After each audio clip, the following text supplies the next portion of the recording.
Today we'll continue our supervised machine learning. In supervised, we have, as we said, we have linear regression that predict number and classification that dealing with categorize. So we have three classification problems: logistic regression we will cover today, LDA, and KNN we'll cover later. So this is for classification data. So classification data, when you have your y is only just yes or no value, you have only two values. So your y target value have yes or no, have 0 or 1 value. It's called categorized data. It is answering these questions. If you have this email as a spam, yes or no. If the transaction fraudulent, yes or no. If the tumor is malignant, yes or no. So your y is only have 0 and y. It's not numerical data, not as linear regression. 0 and y. And why we can't use linear regression for our target variables? It is yes and no. If you have, you see this our default, so it is no, yes and no value. If we need, and we have this our balance, this is our x, this is for multiple, this is for symbol, linear regression. If we apply this one on our data and our target variables yes and no, you will have, for example, we'll have for 500 we have a value below 0. That means minus 20% chance we have probability this is the balance is default, and that's impossible. So why we can't use linear regression? Because we will have minus and we will have data below 0 and we have data above 0. We are trying to get only 0 and 1. If it's 0, that means no. If it's 1, that means yes. So only 0 and 1. That's why we can't use this, the green line. This is a linear regression model. We can't use it on yes and no value because we will have data above the 1 and we have data below the 0. That's why we came with the sigmoid function. It is also logistic regression, also called sigmoid function. So if you check, it is, you see that our model is S-shaped model, and is always cover the value between 0 and 1. Also 0, always 0 and 1, we don't have above and lower value. And is also called the non-linear regression, is not linear regression. So if you check the red dot line in here, is as well the boundary value. We have to set the boundary value, so any value above this one is close to 1. Any value is below the boundary, it is remarkable to close to 0, and we called it no. So the probability of x is the equation 1 divided by 1 plus a minus z, and the z is equal to beta 0 plus beta 1 multiplied by x. This is our intercept and this is our slope, same as our linear regression. So we just put our v value in here and we try to find the probability. So if we have very high positive value as z, and then if you, for example, plus 5, so if you put plus 5 in here, we will have 1 divided by and we have equal to 0.9993, and that's equal to probability p of x equal to 1, and that's 1, almost certainly yes. So if you have large number of z positive z, that means we will have a probability of x, it will be close to 1. If z equal to 0, that means the probability of x is 0.5, and this is our boundary. We talk about our boundary. This is our boundary is called to 0.5. Anyone, if your z high positive number, that means is close to 1. If our z it is very large negative number, if you have negative number multiply by negative number, it will be positive, and then 1 divided by a large number, we'll have a probability of x is close to 0, almost certainly no. So the boundary is when we have z value equal to 0, and anyone, if you have large positive number, is close to 1. If you have large negative number, is close to 0. If it's close to 1, that means yes. If close to 0, that means is no. In linear regression, we try to find the beta 0 and beta 1 by minimizing the RSS, residual square error, but in here we will try to find the beta 0 and beta 1 by minimizing likelihood method. So this method is work if y equal to 1, we want the predicted probability p of x to be high. If y equal to 0, we want the predicted probability 1 minus p of x to be high. So this is different from linear regression. It is in here we use the maximized likelihood method to find our beta 1 and beta 0. And this is the equation. If it's close to 1, we need this probability. If it's close to 0, we need this probability. Don't need to worry about the equation and whatever. You will find it by just simple click on your code and you will have this result. When you fit your model, you will have this result. And we have estimated, this is our beta 0, this is beta 1, and this is the standard error. You know what is standard error, we talk about it, and the z-value. The z-value is different from t-value, is the same, but just the naming is different now. It's the same, it is beta 1 dividing by standard error will give you the z-value. And the probability will be the same as we discussed before.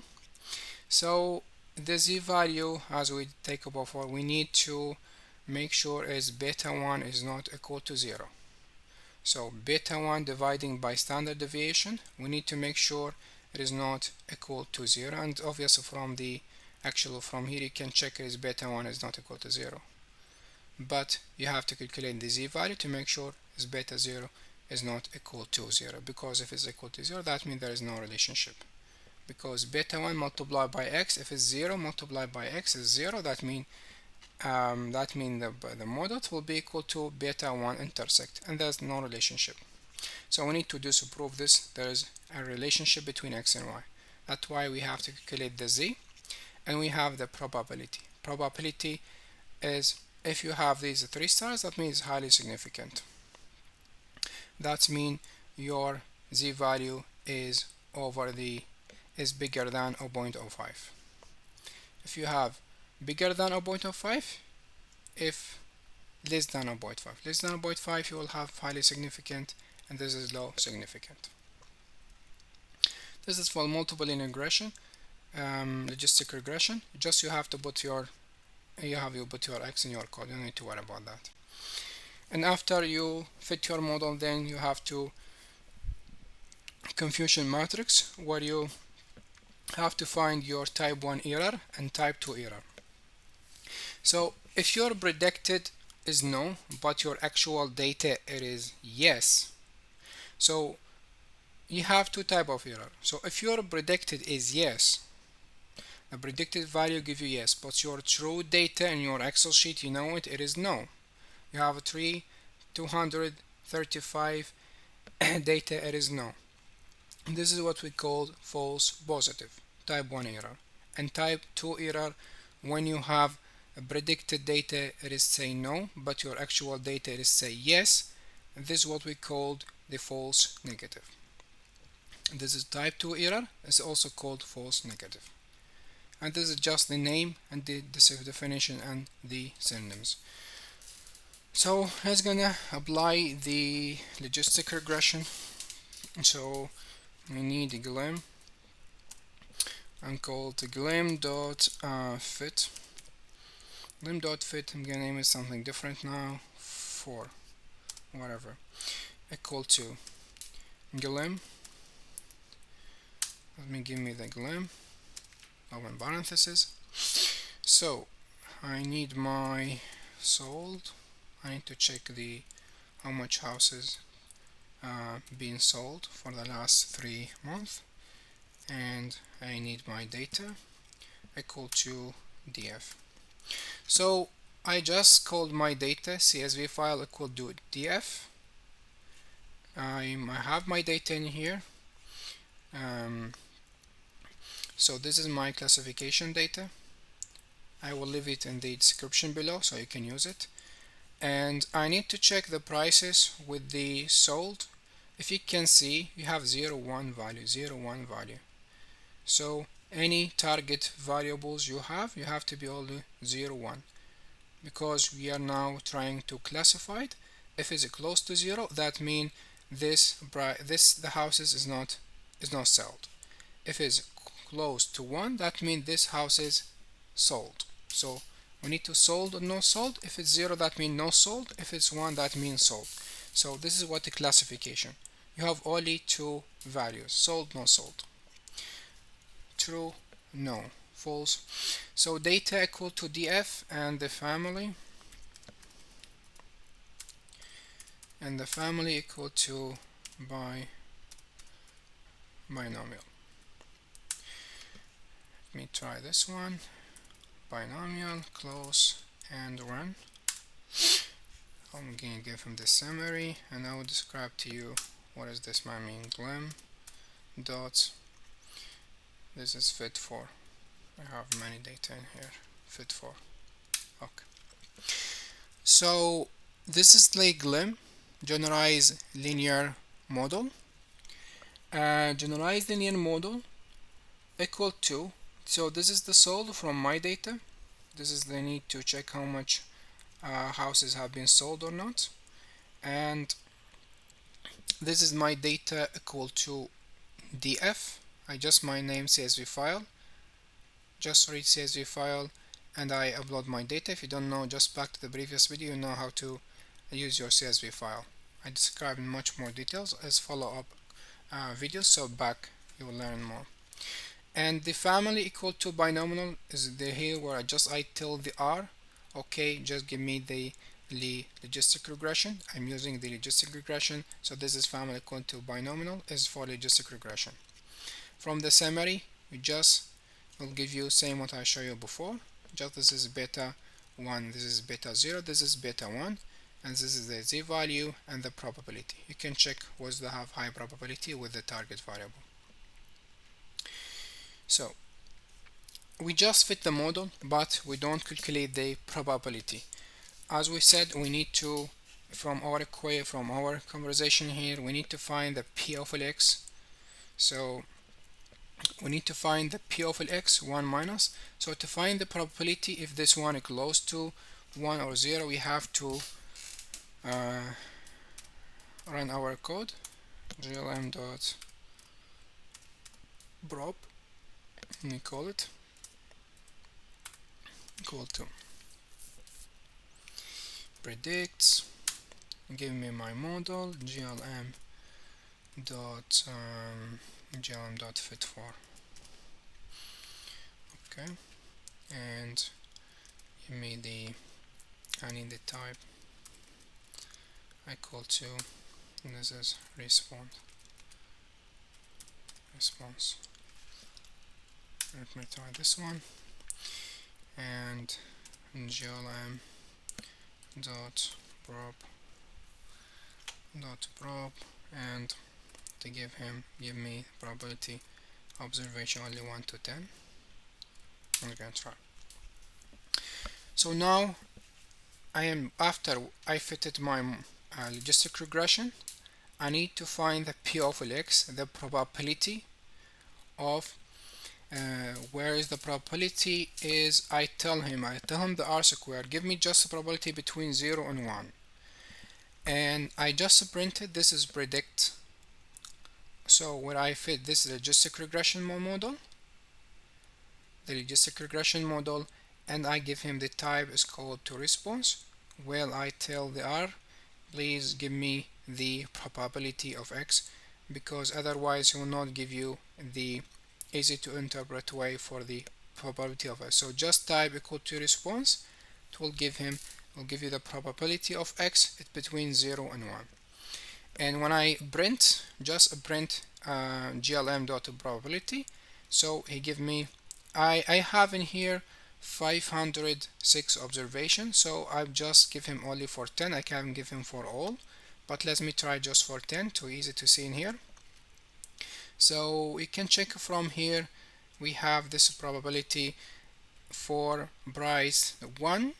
So for the house number 1, the probability if this house is to be sold is 50, it is 85. That means this is sold. This one is 0.0, that means it's 34. This is not sold, it's below 0.5. This one 0.20, this one 27, the house number 4, it is a 27, that means this house is not sold because it's below the 0.5. And this is how we convert it to the probability of x. And now if we need to convert probabilities to yes or no, let me try to yes and no. Glim dot pro, need prediction. We change it to prediction yes or no. Use rip and give him equal to no. We have how much observation here? We have 506. I have 506. Oh, this is supposed to be no. And glim, this is a glim dot pred. Okay, predict, convert the probability. So glim dot have probe and glim dot probe. This is bigger than 0.5. Okay, 0.5 equal to 0.5. This is just right. 0.5 equal to, this is yes, and there we go. So now give me table. I need to check the table between the between glim dot prediction and between my data, my df. Also I need the salt. Okay, and give him okay. So in here I just find the probability of x between, so give me 0 and 1, and now I transfer this probability into yes or no. So first I give him, this is probability for all my 606 observation, so all of them, consider them, represent them as no, and then transfer them to yes in case this probability is bigger than 0.5. So if it's bigger than 0.5, and then transfer them to yes, otherwise keep them as no. So after I give me the table of, this is a prediction or my prediction with the real data sold. So now I have, this is confusion matrix. Confusion matrix, as we talked about before, so he predict no. I have 197 value is, it is no, and but I have 81 value, it is yes, but the model predicted as no, and I have in here 79 is predicted as yes, but the data is actually no. But why I have 149, it is predicted yes, and the model, it is well predicted yes. So that means this model is not perfectly fit with your data, but that is how it works. So this is all you need to know about the classification, and thank you for watching, and see you in the next video.